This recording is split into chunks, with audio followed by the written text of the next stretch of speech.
Hey guys, what's up? Welcome to The Last Bachelor, and this is episode 27. There's a father absence crisis in America. According to the U.S. Census Bureau, 1 in 4 children live without a biological, step, or adoptive father in the home. And coming from a minority community, this is not a surprise to none of us. Here's some more data on fatherlessness in the United States. An estimated 24.7 million children live absent their biological father, according to the U.S. Census Bureau. Of students in grades 1 through 12, 39% live in homes absent their biological fathers. That's according to the U.S. Department of Education National Center of Education Statistics, done back in 2001. In 2012, the U.S. Census Bureau found that over 57% of black children grow up without their biological fathers, and over 31% of Hispanic children grow up without a father in the household, and only 20% of white children grow up without their biological fathers at home. While having an awesome dad can help you become an awesome man, growing up fatherless can also motivate you to become better than your dad was. Like millions of people, I grew up in a single-parent household. My mom and dad split before I even learned to walk. My mom was pregnant with my younger brother around that same time. My father was a drug user and a heavy drinker. I would hear stories of him getting into drunken brawls late nights at bars and pool halls. After a few years, my mom shipped us out to Puerto Rico to spend time with my dad and actually meet the man that brought us into this world. And it was also my aunt's wedding, which is her sister and my father's brother. Yeah, it was that type of party. As a child, you're just happy to meet more family members. Shortly after the Puerto Rico visit, my older brother lost his battle with leukemia. I was about 8 years old. From then on, my younger brother and I never heard from my father again. Not a phone call, no Christmas gifts, and no birthday cards.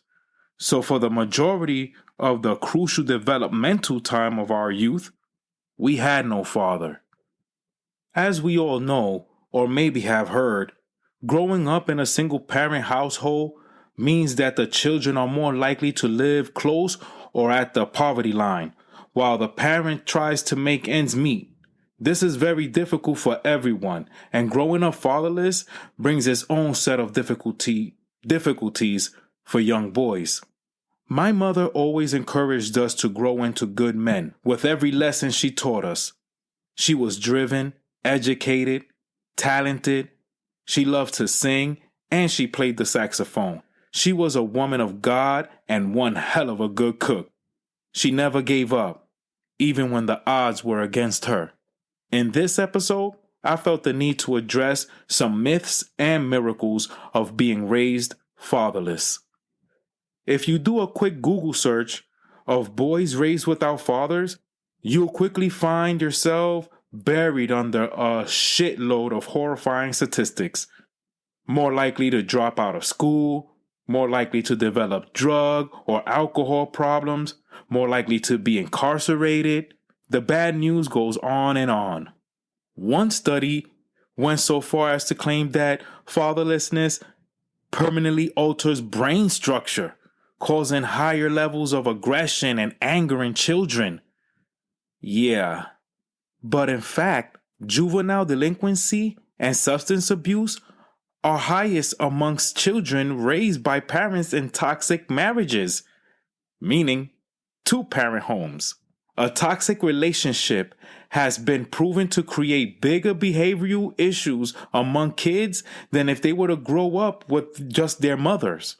Who's missing from a child's life isn't as important as who's there. Keep that in mind. I grew up fatherless, and I did my best to avoid destructive activity or crime that would have most definitely landed me in prison or worse, like it did so many of my old friends. I instead focused on becoming a productive member of society and redirect my energy on becoming the father I never had with my own sons. It isn't necessary to be surrounded by negativity 24/7 when you have something to live for. Truth also is, some of us fatherless children learn that late in life too. But besides how and when we learn it, there also have been some myths behind being raised without a father, and there's been some miracles. I can state 3 myths and 3 miracles that could clarify this. Myth 1: fatherless boys inevitably suffer delinquent tendencies. Myth 2: fatherless boys suffer from anger issues and depression. Myth 3: fatherless men don't know how to be good fathers. Wow, I can't even believe they said that. And here are some of the miracles. Miracle 1: men without fathers are equally successful in life. Miracle 2: men who grow up without fathers can be outstanding fathers. And miracle 3: men raised by women are more sensitive and attuned emotionally. Another positive note of being raised without a father are the lessons we learned along the way, even well into our own fatherhood stage. I've learned that having a child makes you a father, but not a dad. That is a difference. You might be asking, well, father is the proper term. Yeah, but when your kid calls you dad or daddy, you gotta earn that. I don't want to refer to the Boys in the Hood movie, but I will. Any fool with a dick can have a baby, but it takes a real man to raise his child. You earn that title of daddy by being supportive of your children, both financially and mentally. You don't become a dad without working hard for it, or without being there whenever your kids need you. The next valuable thing I learned was a man needs to be self-sufficient. You can't depend on anybody else. You can't depend on someone else to realize your dreams for you. You need to step out your comfort zone and make shit happen on your own. Be open-minded to various cultures, subjects, views, and people. The more things you experience and the more subjects you are knowledgeable about, the more situations you can handle. Seek valuable skills that will make you an asset to even employers and your own community. And the second is, do not let fear stop you. Also, I learned becoming a man doesn't come with age.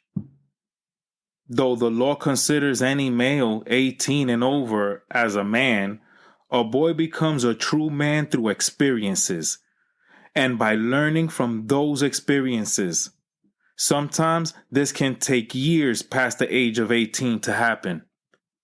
Through experience, a boy becomes a man by taking ownership of failure, letting go of stubbornness and accepting lessons, knowing how to handle challenging situations, and fixing their incorrect reactions and attitudes, learning more about themselves.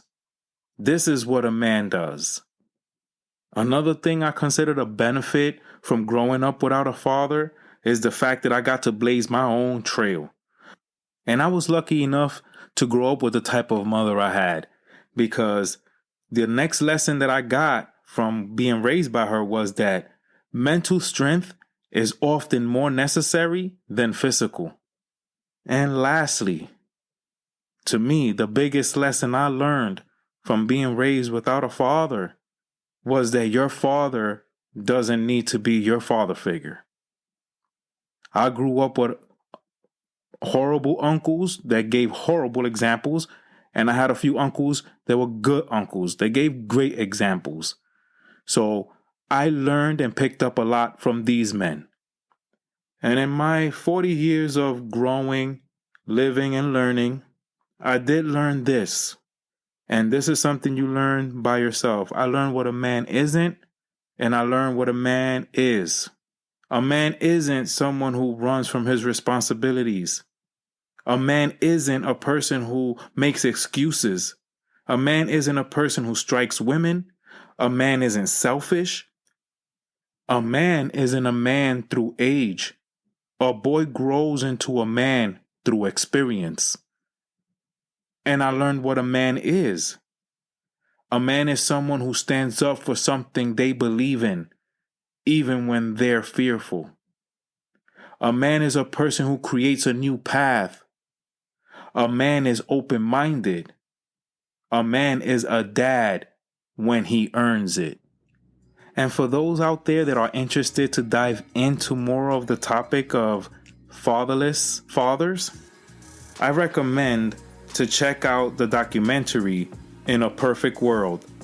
Director Daphne McWilliams bravely explores the health and hardness of men raised by single mothers.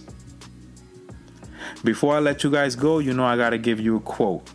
This one comes on behalf of Barbara Johnson. To be in your children's memory tomorrow, you have to be in their lives today. You've been listening to The Last Bachelor. And please, take a time out and rate this podcast from wherever you're listening to podcasts. Until the next episode.